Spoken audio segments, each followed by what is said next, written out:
Good morning. All right. Well, in good news today, everyone, it's yet again a double donut day. So fantastic news for Queensland and a job well done. And I'm very pleased to be here on the Gold Coast today. And of course, our schoolies are down here enjoying the lifestyle and the end of the school year. And we wish them all the very best. We only have 4 active cases at the moment. 6,550 tests were done in the last 24 hours. 10,968 vaccines were done by Queensland Health yesterday. And now we are at, for our first dose, 84.55%. So well done, Queensland. That's fantastic. And 73.34% are now fully vaccinated. Now, can I do a big shout out and thank you to over 100 schools who were part of our Super Schools weekend. 6,070 vaccines were delivered by Queensland Health, which is outstanding. And 56.7% of those vaccines were first doses. So we are seeing people coming out, and it's not too late to get vaccinated.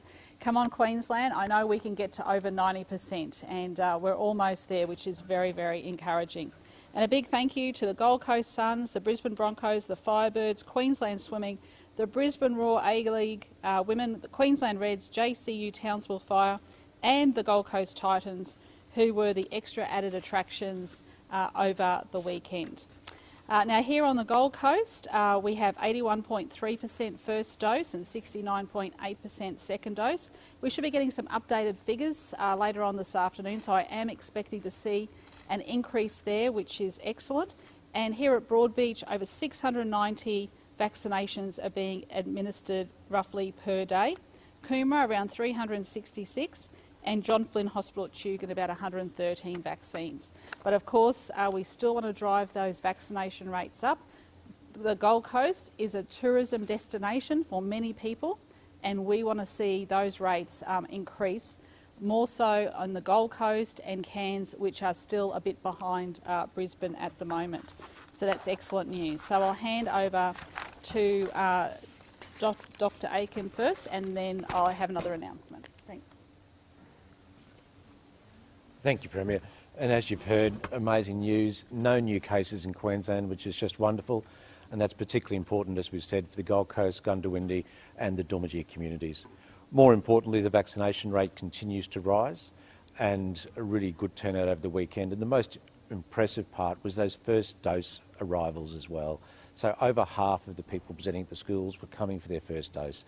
And that's just so important, because while it's really good to get the second dose up, we won't get there unless we get the first dose.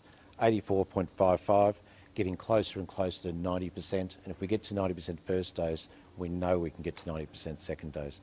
So just the usual reminder to everyone, if you've got symptoms, come forward and get tested, because it's so important that we keep identifying cases early and keep the case numbers down and look after those people that do have COVID. And most importantly, if you haven't been vaccinated yet, please come forward and get vaccinated. Now's the time. Thank you. Any COVID-related questions? Premier, how long travellers going to be expected to pay $150 for a PCR test? Yeah, thanks. Until we get to that 90% double dose, and our figures are really encouraging at the moment, so I think that we're going to probably get to that 80% double dose where anything like a week earlier, and that would mean that we'll be in early January likely to hit that 90% double dose if Queenslanders keep coming out and getting vaccinated. Now the other thing is, just on those PCR tests, they're also required in other states as well. It's not just Queensland. If you have a look through the other jurisdictions, you'll find that it's pretty much the same, where people are coming from hotspots into, I think it's Tasmania, Western Australia and South Australia. Isn't that going to make it very expensive for people trying to celebrate Christmas with their families over Christmas? Look, we make no apologies for keeping Queenslanders safe. It's the same that is required in other states. This is not just unique to Queensland.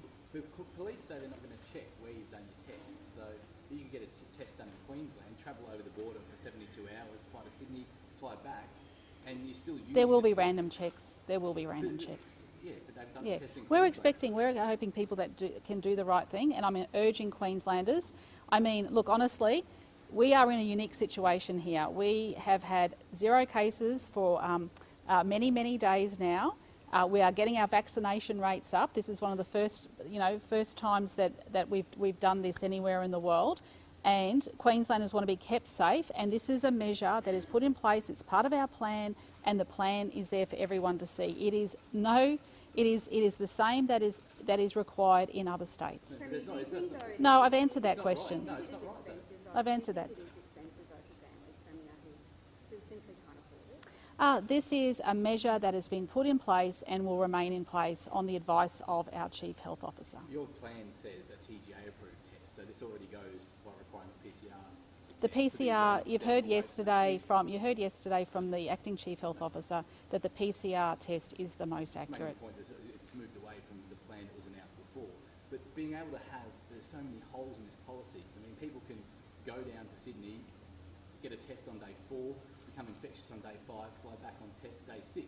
They can also get a test done in Queensland and then travel down for 3 days and then travel back. And Tim, there's thousands of cases, unfortunately, in New South Wales and Victoria, and I am trying to protect these people who are living here. I'm trying to do everything I possibly can. Why impose such a massive cost on some families? We've announced our plan, and the plan is staying. Premier, what about in the border zone though? Will there be some exemptions for people who just want to do day trips, for instance, for recreational purposes? Look, I'll look into that, but probably not at this stage. People are cancelling their trips to Queensland now. Are you concerned about It's the same if you wanted to go to Western Australia, Tasmania. My understanding is in South Australia. Premier, any plan to reduce the home quarantine requirements to 7 days, as the Northern Territory recently did? We'll be looking at that in the near future. That's once we get to a certain threshold. I'll come back to you on that. Yep. There's a fair bit of anger out there in the community with big protests about unvaccinated people being banned from venues. Are you looking at any change to that at all, or are you going to just wear that black ribbon copying out there every day? I think you'll see that the measures we have put in place are absolutely reasonable. Queenslanders have come out in their millions to get vaccinated, and we have to do everything we can to keep people safe. Now, people want to know that they can go into venues and they're not going to get COVID. Now, there are going to be young children who are unvaccinated at the moment as well. They want to know that their young children are safe as well. I urge people, if you have any concerns whatsoever, please go and talk to a trusted friend or your doctor or someone who's had the vaccine, and just talk through those issues, because sometimes it's just misinformation. As you can see, we are heading towards 90% vaccination. The higher the vaccination, the better it's going to be for people to get on with their lives. For people to do a test in Queensland and travel into New South Wales, spend up to 72 hours there and drive back using that test that was done in Queensland before they travel, what's the medical advice for that, keeping Queenslanders safe? I'll get that advice from the Chief Health Officer for you. Are you worried the cost will hinder tourism on the Gold Coast? This is the same requirement for people wanting to go and experience Western Australia tourism, Tasmanian tourism, South Australian tourism. Can we ask Dr. Aiken the health advice? Sure.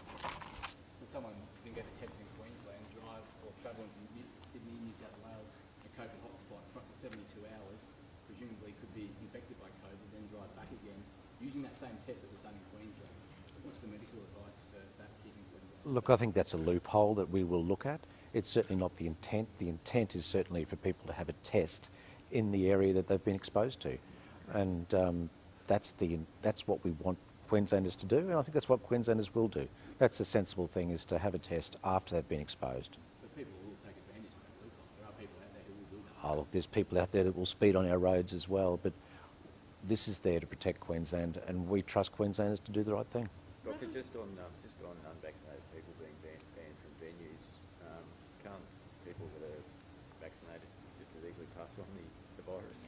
No, people who are vaccinated have less chance of passing on the virus, and that's an important thing, because the way we can protect the community is also making sure that people who are vaccinated are the ones that are in those venues, and it means that we can have larger numbers of people in those venues by making sure that it's vaccinated people in there that mean our businesses can go back to their normal existence, more people can go in there and enjoy normal life, and vaccinated Queenslanders can get on with living. Okay. Thanks. All right. right, now I'd like to make another announcement, please, if I can. So, we have been very fortunate in Queensland to have had the services as Dr. Young for our Chief Health Officer, and can I thank Dr. Aiken for his work, and he will be continuing in the role as Acting Chief Health Officer until the middle of December.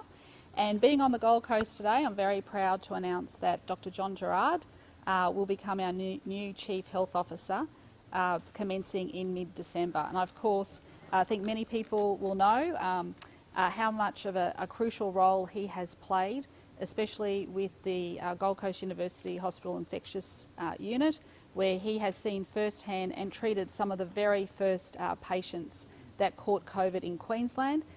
He was also instrumental in dealing with the COVID virus outbreak on the Diamond Princess, which was off the coast of Tokyo. And I think the Gold Coast should be very, very proud that Dr. Gerard has stepped up to take on this really important role. I'm absolutely delighted, and I think Queenslanders should be absolutely delighted, and he will take over this role from middle of December, and I'd just like to invite him to say a few words. Thanks. Thank you. Thank you very much, Premier. It really is a profound honour to be asked to take on the role of the Chief Health Officer of Queensland. It is also a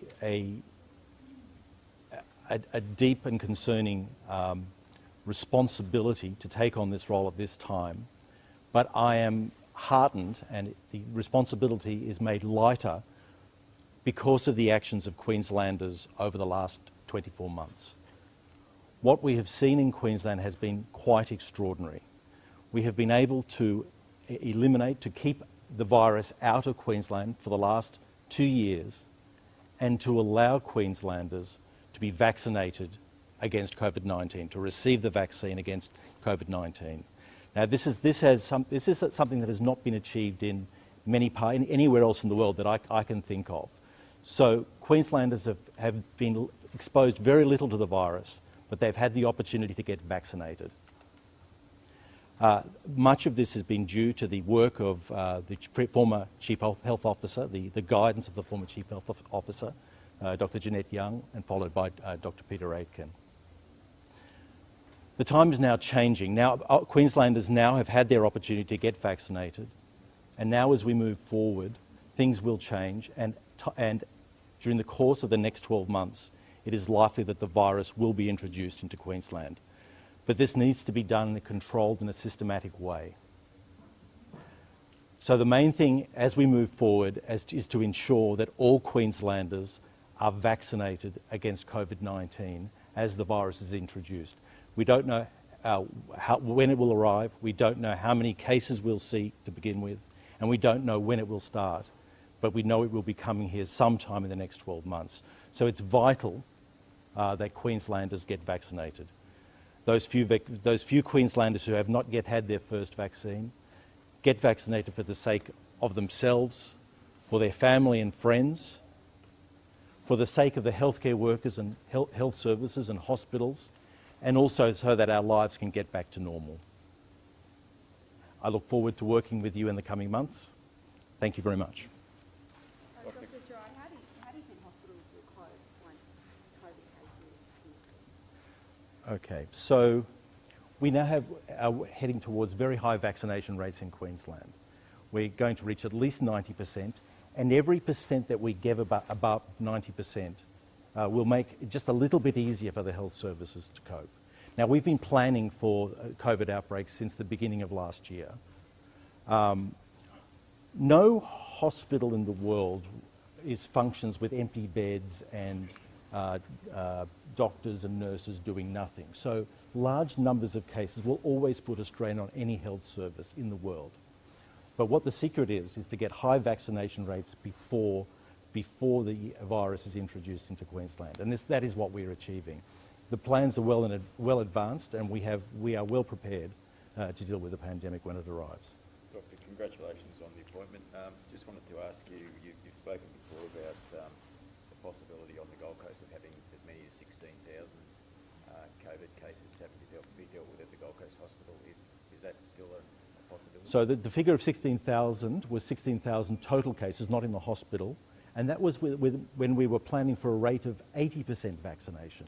Now we are expecting vaccination rates much higher than that, and we had not, I think it's fair to say, few of us thought we would get the vaccination rates that we're seeing now. So this really is quite exciting and quite extraordinary.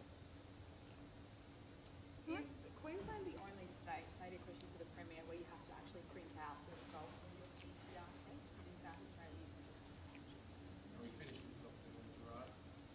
Yep, thanks.